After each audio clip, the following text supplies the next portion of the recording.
안녕하세요. 바디클럽 6주차 미니 강의를 맡은 디렉터 서유림입니다. 오늘의 강의 주제는 바로 장 건강과 유산균의 중요성입니다. 우리 회원님들 중에 나는 물만 마셔도 살쪄요 하시는 분 계신가요? 또는 체중 감량을 했다가 다시 찌게 된 경험 있으세요? 이게 바로 요요 현상이죠. 그 이유가 바로 장 건강과 관련이 있다는데 생각해 본 적 있으세요? 없으실 거예요. 그렇다면 오늘 새로운 정보들을 많이 알게 되실 거예요. 오늘은 장 건강에 대해 자세하게 알려드리고 그 답답함을 제가 풀어드리도록 할게요. 장의 역할은 무엇일까요? 흔히 장은 음식물이 통과하고 변을 만들었다 내보내는 장기로 알고 계시죠? 맞아요. 그러나 장에 이런 기능만 있는 게 아닙니다. 장에는 백혈구 등 인체 면역세포의 70에서 80%가 몰려 있어요. 놀랍지 않나요? 뇌도 아니고 심장도 아니고 왜 하필 장 안에 그 중요한 면역세포가 몰려 있을까요? 그 이유는 음식물 찌꺼기가 소화와 발효, 부패 과정을 거치면서 엄청난 양의 세균을 만들어내기 때문입니다. 그렇다면 우리는 장 속에 뭐가 있길래 다이어트와 관련이 있는 걸까요? 짧은 영상 하나 시청하실게요. 압니다. 지금 반응이 다들 좀 네. 이렇게 황당한 표정인데 물만 마셔도 살이 찌는 분들 네. 정말 너무 억울하다. 남들보다 적게 먹는데도 살이 찐다. 이런 분들은 이 원인을 제거하지 않으면 살이 빠지지도 않고 또 혹여 빠진다 해도 금방 요요가 생길 수밖에 없어요. 근데 그 원인이 바로 뭐냐면 비만세균 때문이에요. 세균? 네. 비만세균. 어떻게 보면 뚱보세균인데요. 물만 마셔도 살이 찌는 이유. 힘들게 뺀 살도 다시 찌우는 비만과 요요의 주범. 바로 비만세균. 균이면 나쁜 거 아니에요? 그렇죠. 그게 우리 장 속에 살고 있는데 이 비만세균이 많으면은 네. 적게 먹어도 살이 찌고 오히려 살이 잘 안 빠지는 데다가 힘들게 빼도 다시 살이 찌는데 요번 이 아까 사례자들이 대부분이 모두 비만세균 때문에 살찐 그런 분들이었어요. 솔직히 한두 끼 정도밖에 안 되는데 살이 찌게 되는 것 같아요. 오늘도 다이어트 하고 있고 어제도 했었고 막 솟아오르는 그 미친 듯한 식욕을 뭐 어떻게 억누르지 못하는 거야.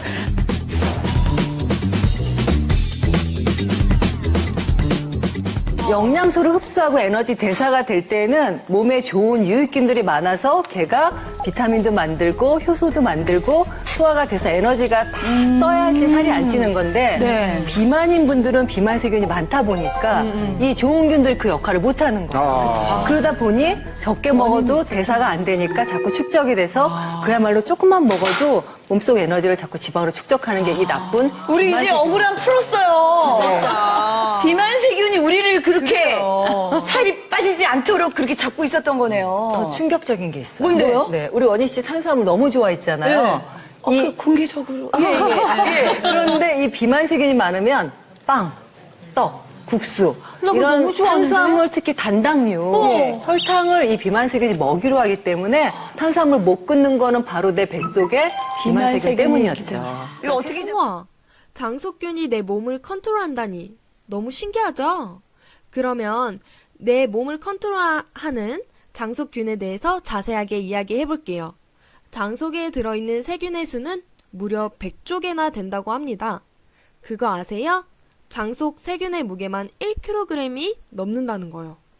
그런데 장내 세균 중에는 유산균 같은 비타민을 합성하는 유익균도 있고 독소를 분비해서 염증을 유발해 장누수 증후군이라는 질환을 유발하는 유해균도 있습니다. 건강한 장 상태를 유지하기 위해서는 유익균과 유해균 비율이 85대 15 정도로 유지되어야 하는데요. 현대 식습관이 과거와는 달리 트랜스 지방이나 포화 지방 등 이런 나쁜 지방의 섭취가 크게 늘고 식이섬유는 적게 섭취하는 식습관의 변화로 장내 세균의 분포가 바뀌게 되었죠. 이는 영양소 흡수와 대사 조절에 영향을 줘서 이 역시 비만의 한 원인으로 지목되고 있어요. 더불어 음주, 흡연, 스트레스 등도 이러한 장내 환경에 영향을 주게 됩니다. 그렇다면 유해균으로 인한 장내 독소가 우리 몸속에 어떤 영향을 주는지 영상으로 확인해 보겠습니다. 염증도 일으키고 비만이나 당뇨병 같은 것들도 유발하고 암과도 연관이 있다는 것들이 이미 알려져 있습니다. 만병의 근원이 되는 장내 독소로 들어오는 음식이나 세균 이런 거가 한 가지인데요. 이제 육식을 과도하게 섭취하거나 독소가 들은 음식을 먹거나 그럴 때 이제 독소가 생기기도 하고 또 이제 음식이 부패했거나 세균에 감염된 음식을 섭취할 때 세균들이 이제 장에서 이제 독소를 만들면서 질병을 일으키게 됩니다. 또 한 가지는 이제 외부에서 세균이 들어오는 게 아니라 우리 몸에 원래부터 살고 있는 세균에 의한 독소인데요. 이 껍질 자체가 이제 독성을 유발하는 물질이고 우리가 이런 내독소 이렇게 그냥 내독소. 이게 우리 피부에 각질이 벗겨 있듯이 이 세포 흡격들이 이제 장내에 붙어서 이제 독성을 일으키게 되는데요. 결국은 이제 이렇게 유해균의 사체는 변을 통해서 나가겠죠. 그렇죠. 근데 우리 몸에 그 껍질은 남아있다는 거죠. 또 여기에서 독소가 발생한다. 변 볼 때 이제 많이 배출이 되지만 이게 다 배출이 되지 않고 어떤 경우에 이제 독소 양이 너무 많거나 아주 나쁜 생각이 들어서 너무 많거나 아니면 이제 장에 오래 머물러 있을 경우에는 그대로 이제 흡수가 되는 경우가 생깁니다. 사실 우리 장이 이제 기본적으로 이렇게 배출도 물론 중요하지만 흡수가 이제 주 목적이 갖고 있는 장기예요. 그래서 근데 이게 좋은 영양소뿐만 아니라 나쁜 독성 물질도 쉽게 흡수를 하게 됩니다. 그래서 이제 이 장내 세균 자체가 만든 독소나 이 철거라는 것처럼 세포벽에서 나오는 세포벽 자체의 독소도 이제 그대로 흡수가 되는데 이 흡수한 독소는 그대로 있는 게 아니라 혈관으로 연결이 되어 있습니다. 그래서 혈관을 통해서 전기를 퍼지게 되죠. 빠른 속도로 이제 흡수가 되게 됩니다. 이제 크게 벌어져 있어서 이제 장이 정상인 사람은 이 틈새도 이렇게 좁고 잘 벌어지지 않아서 이 독소 물질이나 이물질을 걸러내겠네요. 그렇죠. 덜 흡수하게 되고 걸러내기도 되는데 이제 그렇지 않은 분들은 이 틈새가 너무 이렇게 커져서 많은 양의 독소가 들어오게 돼서 이제 문제를 일으키게 됩니다. 근데 이 틈이 바로 또 혈관으로 연결되어 있습니다. 이제 연결해서 독소가 혈관을 타고 온몸을 돌면서 다양한 문제를 유발하게 됩니다. 이 세포 사이가 크게 틈새가 벌어지는 이유로는 초과된 식습관이나 나쁜 식습관 이런 걸 하실 경우에 이제 문제가 된다는 거죠. 이런 사람들을 확인해 봤더니 질병이 걸리더라고요. 근데 그 질병이 아토피 같은 피부 질환도 있고 또 장염 같은 염증 질환도 생기고 또 성인병 같은 만성 질환이 나타나는 걸로 확인이 됩니다. 네, 이렇게 죽은 균들로부터 독소가 쌓이게 되는데요. 이런 상황들로 인해 장내 유해균이 많아지면 첫 번째로 면역력 저하를 가져옵니다. 면역력이 떨어지면 아토피, 비염, 건선, 알레르기 반응이 올 수 있겠죠. 두 번째는 두뇌 활동에 영향을 주는데요.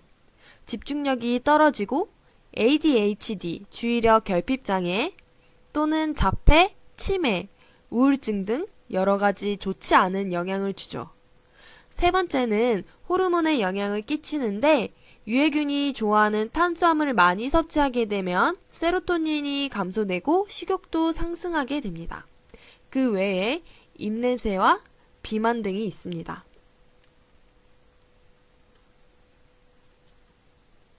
또 식욕을 억제하는 호르몬 렙틴의 분비를 저하시켜서 과식을 하게 만들고 유해균에서 분비되는 독소는 장 점막에 염증을 일으켜서 비만이나 대사증후군을 유발하기도 하고요. 여드름을 유발하기도 합니다.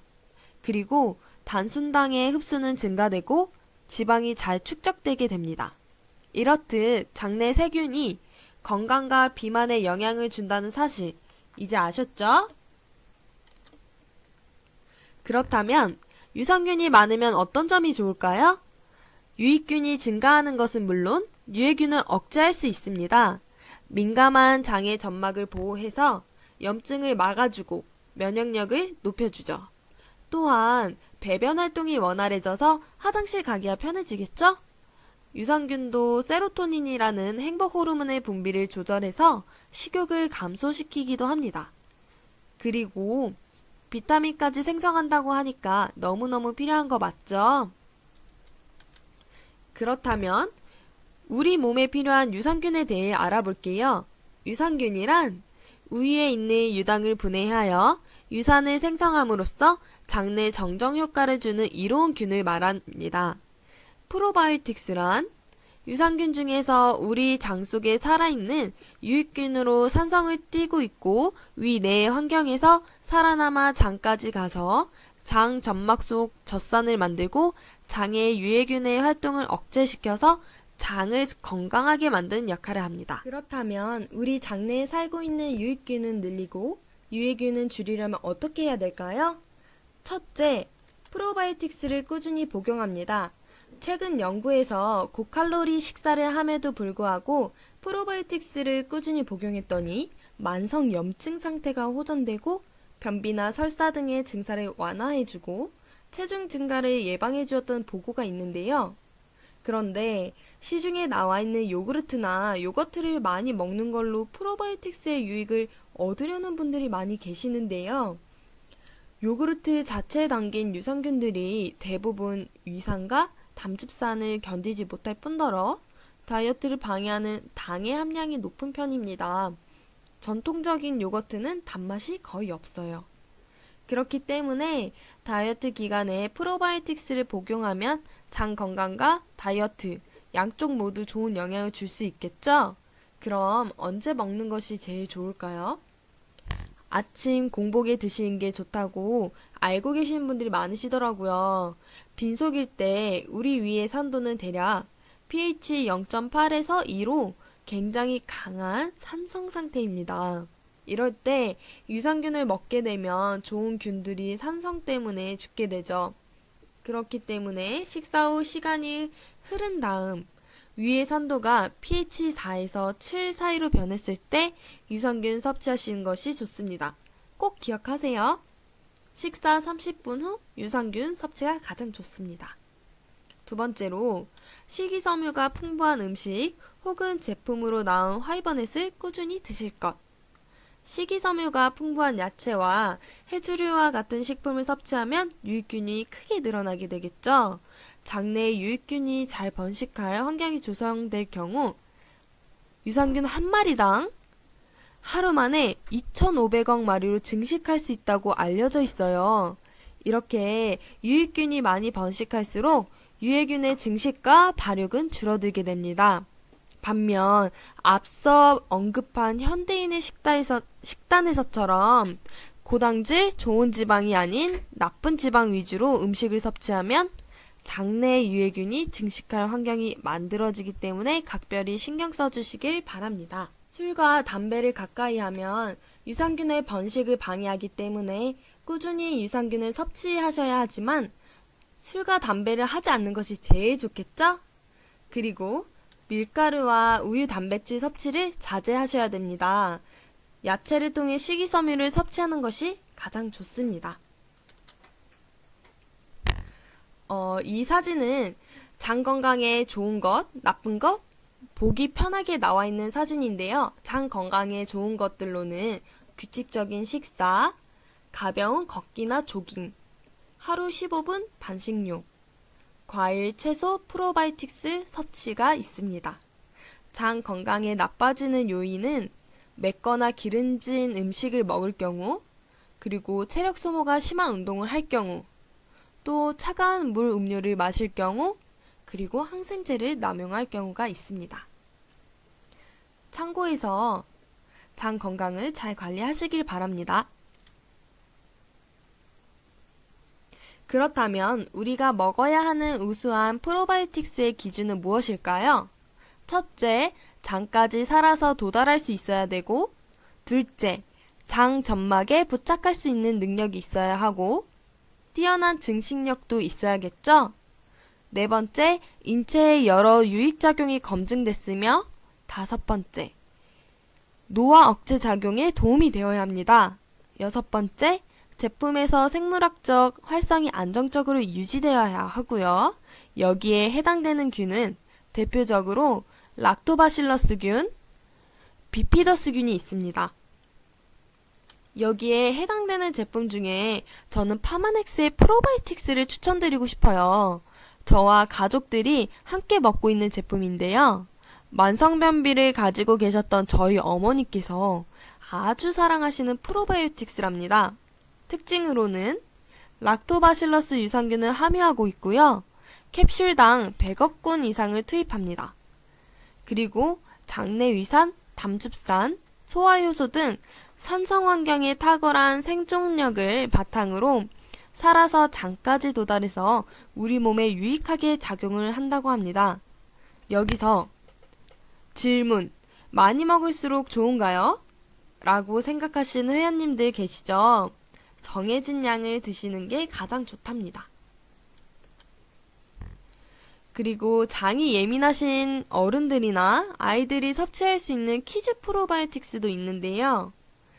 이 특징은 비피더스균과 락토바실러스균이 둘 다 들어있고 한 포당 10억도 아닌 100억균의 유산균을 투입합니다.